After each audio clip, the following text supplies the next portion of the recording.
shake things up here on our town. I always say you never know what's going to happen. And you know what's going to happen is Brandon Bishop, who films every single Saturday for the show. He films the Our Town radio show and he puts it on YouTube as well as on Roku and the Asai TV, which is your own TV station. And Brandon said, hey, Sarada, I would like to flip the script and actually interview you. So what is... Yes. Okay, so let's hear it. Let's in your best... It's time for the hard questions with Sarada Connors. Oh no. Is that a good DJ voice? Do you like that? Yeah, that's a very radio voice. It is a very radio voice, but it's more like a political type voice. So I won't do that. This is a fun show. Yeah. This is the fun show. I'm gonna say one thing. Whatever you're doing with the skin thing and all that, you look beautiful. Thank you, Brandon. I would say hot, but I know your husband, and it would get awkward. He'd be coming up to me, and he's bigger than me, and he'd, beat me up, and I don't want to get beat up.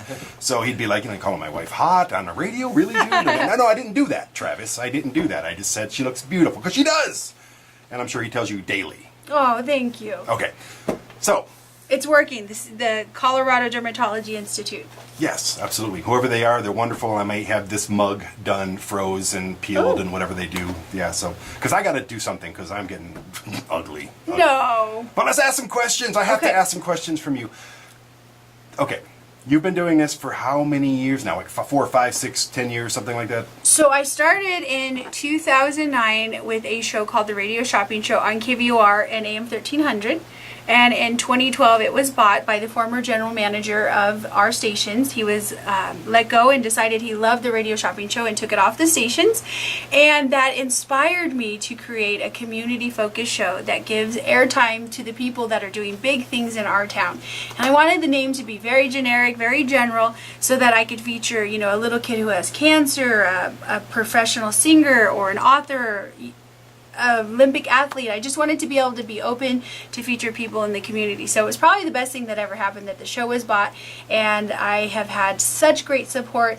First with ESPN 1580, Cosmic Broadcasting, and then to the place that I so desired to be at, which was 740 KVOR. And this is awesome. Your show is awesome.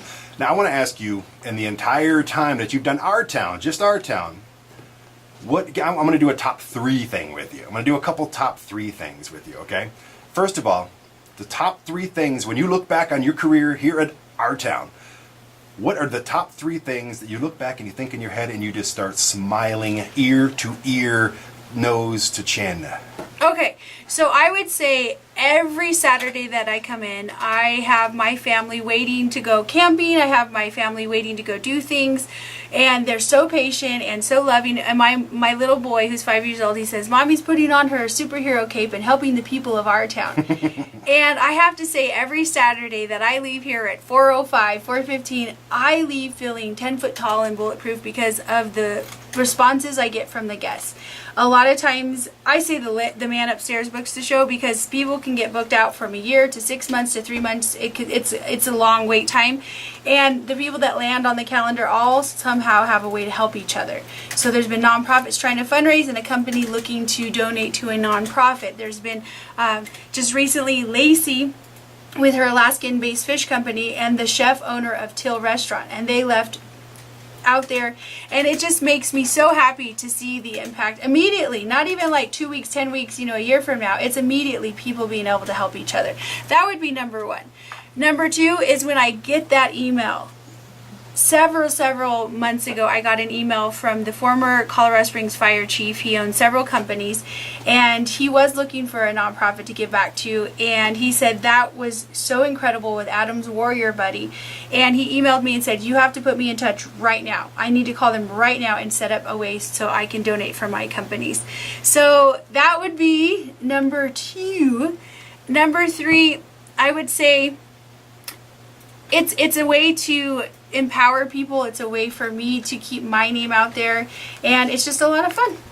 And I know you want to say all of them for this next question, and I'll just do a top 2 since we got like 2 minutes left. Out of all the nonprofits and all of the stories that you've heard, I mean, you're drinking out of a Shield 616 cup, great charity as well. I think we just promoted them, so we don't have to say them. But out of all of them, not a politically correct answer to say all of them, but out of all of them, what are some of the nonprofits that you really stuck with, and it really stuck with you, and that you would like to see people that are listening to this show and people that are on the Facebook page, all this, the Our Town fans, to follow up with? invest their time, invest their money in?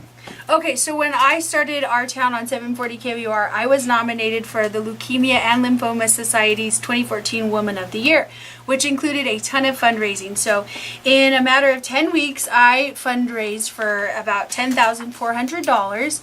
And not knowing a whole lot about leukemia or lymphoma, but just knowing that nobody should lose their loved one of cancer. Looking at my little boy thinking hopefully one day they can have a cure, because childhood cancer is the worst. And then fast forward a few years later, I get to meet a little girl named Cheyenne. And she, Love Cheyenne. Everybody loves Cheyenne. And this little girl came in here into the studio, and she was battling just the absolute worst lymphoma. And she was told, her parents, that if she had not have been brought into the hospital, that she wouldn't have made it through the night. And to just hearing that as a parent, so that impacted me. And this little girl came on, the most beautiful face. She lights up, not a room, but a building. She does. She's insanely beautiful. And her words were, now this little girl's battling just more things than any little human should have. And her words were, fight like a girl. Yes, and it's just extremely memorable. Every guest is memorable in different ways, but once again, this is why I created the show, and I think it's awesome that you said we're going to flip the script and just see what Sarada has to say. A lot of people don't know the story, but all that matters is we're empowering the community, and like I said, thanks to 740 KVR for believing in it. All right, last question real quick. You have to retire one. Ghoulishly good time talking about the pony in the studio, or if it's free, it's for me. Which one are you going to retire? Not if it's for free, it's for me. Okay, I'll retire the ghoulishly one. I love it. Take it home, Sarada. I'm Sarada Connor signing off. Adios. That's good. That's good. I love it. Those were great questions. She's blushing. I am, because they were really good. Because, you know, you think people listen every week and they don't. You guys are always here.